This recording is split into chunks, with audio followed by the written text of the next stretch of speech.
क्या आप उस बालक के बारे में जानते हैं जिसने जन्म लेते ही 7 कदम चलकर घोषणा कर दी थी, ये मेरा अंतिम जन्म है?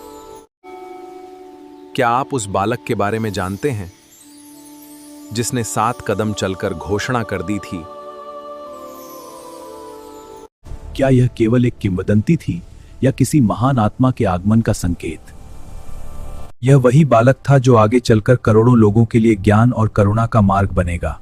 लेकिन भगवान बुद्ध के जन्म की कहानी जितनी अद्भुत है, उतनी ही रहस्यमयी भी।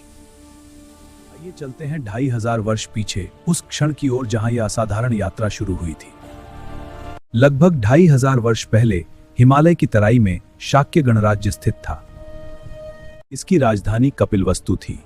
यहां राजा शुद्धोधन शासन करते थे। उनकी पत्नी थी महारानी महामाया। राज्य समृद्ध था, लेकिन राजा और रानी को संतान सुख प्राप्त नहीं हुआ था। एक रात महारानी महामाया ने एक अद्भुत स्वप्न देखा। उन्होंने देखा कि एक दिव्य श्वेत हाथी अपनी सूंड में कमल लेकर आकाश से उतर रहा है। और फिर वह दिव्य हाथी रानी के गर्भ में प्रवेश कर गया। अगली सुबह विद्वानों और ज्योतिषियों को यह स्वप्न बताया गया। यह स्वप्न अत्यंत महत्वपूर्ण है। हाँ महारानी। उन्होंने भविष्यवाणी की कि रानी एक असाधारण बालक को जन्म देंगी। प्राचीन परंपरा के अनुसार प्रसव के समय महिलाएं अपने मायके जाती थीं। इसी परंपरा का पालन करते हुए महारानी महामाया अपने मायके देवदह के लिए रवाना हुई।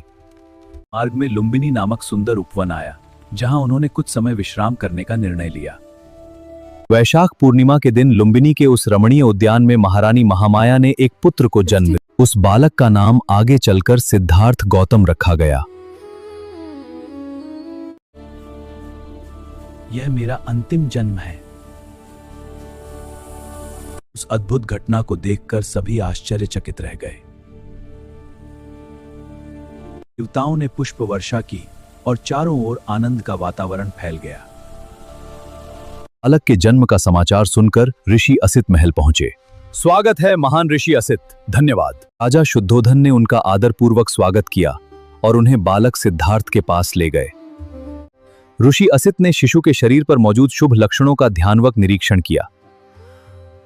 फिर उन्होंने भविष्यवाणी की कि यह बालक या तो चक्रवर्ती सम्राट बनेगा या फिर संसार को दुखों से मुक्ति का मार्ग दिखाने वाला बुद्ध बनेगा। कुछ समय बाद बालक का नाम रखा गया सिद्धार्थ। इसका अर्थ है वह व्यक्ति जिसके सभी उद्देश्य पूर्ण हों। लेकिन जन्म के केवल 7 दिन बाद ही महारानी महामाया का निधन हो गया। राजमहल शोक में डूब गया और नन्हे सिद्धार्थ अपनी माता के स्नेह से वंचित हो गए। इसके बाद सिद्धार्थ का पालन पोषण उनकी मौसी और सौतेली माता महाप्रजापति गौतमी ने किया। राजकुमार सिद्धार्थ बड़े होकर एक दिन महल छोड़ देंगे। सत्य की खोज में वे संसार के सुखों का त्याग कर देंगे। इसके बाद वे वर्षों तक कठोर तपस्या करेंगे और अंततः बोधगया में ज्ञान प्राप्त कर भगवान बुद्ध कहलाएंगे।